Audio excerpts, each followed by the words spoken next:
Imagine a random city. In the city there are no cars, no buses, there is no second bridge for trams, there are no taxis, nothing. To move across the city, everybody has to walk through the streets. While this would be unacceptable for our society, this is exactly how inefficient data is moved across computers and laptops in your computer chips. So how to solve this and what it has to do with putting electrons into a cage is the topic of this talk, moving data using silicon lasers. Let me rearrange this to make a story for you, the outline here. So we start with silicon, and nowadays the historical age is often stated to be the silicon age, and no, this one is not silicon. It happens, it's silicon. It's an organic molecule with a silicon oxide backbone, and it's used for different things. We are talking about silicon, and silicon is the second most abundant element on the Earth's crust, here shown in the form of sand, quartz sand, silicon dioxide in a very regular crystal array. If these atoms are less regularly arranged, we talk about glass. And now mankind leaves traces on the planet in the form of concrete buildings, and one of the main ingredients of concrete is sand, of course. And on the other hand, the digital revolution changed our lives in the last years, and this digital revolution is based on silicon technology, silicon integration technology. Now, the element silicon, it forms a diamond-like crystal lattice. So like for diamond, except for carbon atoms, here we have silicon atoms. It's the purest man-made material that exists. So for integrated circuits, it's about 99 point, then there are lots of 9% purity. So the success why silicon is such a dominant material in integrated electronics, it's among those, it's abundant, it has this very high purity, it is a high quality oxide, which is important for making devices, and because it's abundant, it's also cheap. So from these big silicon crystals, they are sliced into thin wafers, and on these thin wafers, silicon microprocessor chips are fabricated using silicon technology. You see the size here of a single chip. Now, on these single chips, there are nowadays billions of single devices, of transistors, and in these single devices, data is formed in the forms of 1 and 0, depending if there is current flowing through the device or not. But there is a problem. Now this data is produced here, but it also has to be communicated between the transistors. And this is done via electrical current through copper wires. Here is some wiring stack of a processor chip. And the sizes here are really small. They go down for the smallest wires down to 100 times 100 nanometers. And to connect all these billion transistors, one needs very long wires. So on a silicon chip that has the size of the nail of my thumb, these are about 10 kilometers of wiring on the single chip. Now when electrons have to squeeze through such tiny wires, and they are really tiny here compared to a dust mite, if they squeeze through, it produces resistive heat. So your mobile is getting warm. And in earlier times, smart men used electrical current through wires to do something useful, but these times are over. And for silicon integration technology, resistive heat and the heating problem is a real concern. This is can be quite clearly seen here. These are data centers from Google. So they are either built close to some rivers, to water, or just somewhere where it's really cold. And what you see here, this is water vapor from cooling the computer racks in the system. So nowadays already about 1 to 3% of the global energy consumption is used for running our digital world. And this energy will be increasing even further. So what would be better than current in copper wires? And as the title suggests, it's light.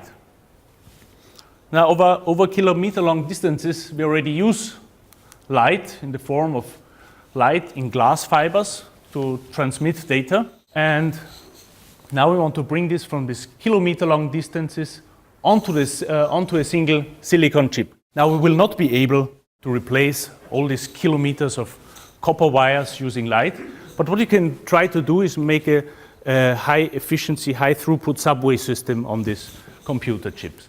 For this we need a light source on silicon that we can grow directly on silicon, or in other words, a silicon nano laser or micro laser. How do we do that? Now I need you to stay with me for just 2 slides, because these are 2 slides of solid state physics. Electrons determine whether some material is conducting current or not. And for every solid state there exists a level, an energy level. It's called the Fermi level. If there are electrons above this level, current can be conducted. If there are electrons only below, there is no conducting. For metals like copper, there are always electron presence above this level, so metals are good conductors. For semiconductors, such as silicon, we can give these electrons some energy so they can become conducting, or we can have the opposite, so that they will be not conducting if they are below this level. Now for insulators, this energy that we would have to give these electrons is very, very large, so in principle they are never conducting. For semiconductors, so we have these 2 states, either non-conducting or conducting. But if the electron is up here, something additional happens. The electron that moves up there leaves down here an empty place, a hole. And the electron has also the possibility to recombine with this hole, and this energy here can be emitted in the form of light. So this is a very basic example how light-emitting diodes work. Now, depending on the semiconductor material or the properties, you can have LEDs with different colors. For silicon, there is a problem because the electrons are sitting here, which means that they have electrons and holes have a different momentum. Now that's a real problem because there is a law of conservation of momentum. They cannot recombine like this. And I would like you to think for 1 minute about some classic example where we have encountered this law of conservation of momentum. So you might say one could give this electron here some push so that it would get here and it can recombine and emit light. This push is called a phonon, but now if you keep this analogy with billiard, you have now 3 particles. You have the electron, the hole, and the phonon. And now think about billiard and hitting 3 of these balls with some purpose. It's rather unlikely. So we want to solve this using the quantum mechanical uncertainty principle by Werner Heisenberg that says delta P times delta Q is about h. So what it means is you either know where something is, some electron, delta P, or you know its momentum, delta Q. Both of them, at the same time, you never know more accurately than the number h. Now, does this affect us in our everyday lives? Not really, because this number h is Planck's constant, and it's an awfully small number, 10 to the minus 34. But we are doing nanotechnology, and the idea is we put the electron into a cage, then we exactly know where it is, so it can can choose some different momentum, and we can get light out of silicon. So how this is done? These cages for the electrons we call quantum dots, and I fabricate them in the clean room of the JKU by molecular beam epitaxy. This means that I put some atoms, some controlled amount of another semiconductor material, germanium, onto a very, very clean silicon surface. Now this is shown here in this movie. In gray we have the silicon surface, and first we have to get rid of foreign atoms. We deposit germanium, and germanium is also a crystal, has the same crystal structure like silicon, so it grows as a flat layer on silicon. But now if I deposit even more atoms, germanium is slightly bigger than silicon, so it starts to cluster, and since it's a crystal, these clusters have some very nice faceting, and such a accumulation of atoms, it's called a quantum dot. It has the form of a hut, so it is called a hut cluster. And in reality, it looks like this. This is a scanning tunneling microscopy image of such a germanium quantum dot. This image was made in the group of Gunther Springholz here at JKU. And every point here are just 2 atoms. So it consists of several thousands of atoms. And now we can put the electron into this quantum dot, and it doesn't work because the quantum dot is too large. So it is 2 nanometers here in height and about 30 nanometers in length. And the electrons here are just not enough localized so that the uncertainty principle would work. And here is where Martina Gredlich and I had some idea.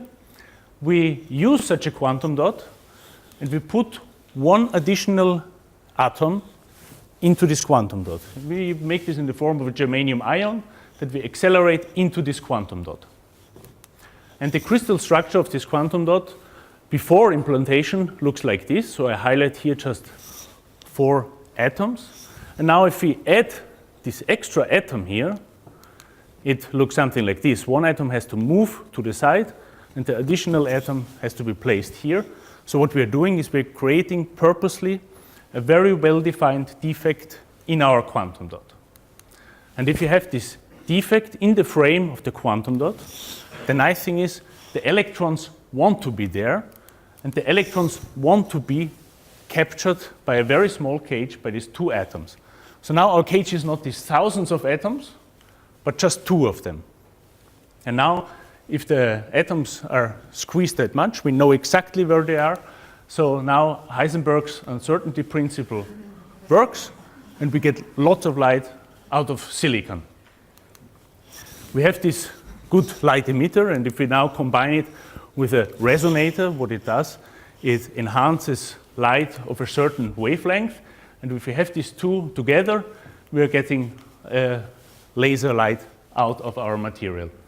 So for these publications that we published in the last 2 years, we mainly used such disc resonators. They look a little bit like mushrooms, but they're very nice because they're just 2 micrometers in diameter, so you can conveniently put them on a silicon chip.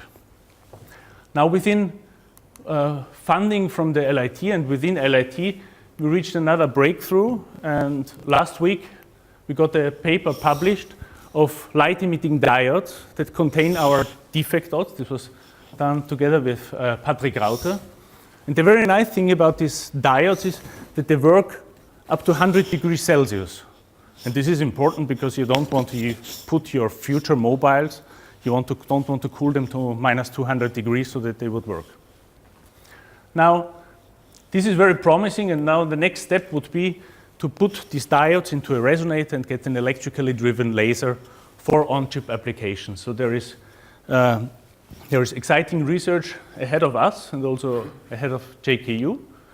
And well, we had this idea, and we are still the only group that is working on this.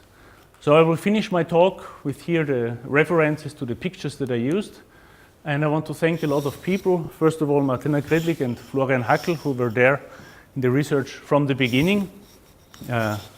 My bosses, Armando Rastelli and also Günther Bauer, and all the team that contributed to this work, Lukas Spindelberger, Patrick Rauter, Thomas Frommherz, Friedrich Scheffler, Wolfgang Jansch, Mark Lusk from the Colorado School of Mines in Golden, Antonio Polimeni from La Sapienza in Rome, and our excellent staff at the Institute of Semiconductor Physics. I also want to thank, of course, the funding. I'm grateful for funding from LIT and the Land Oberösterreich and the FWF. Thank you.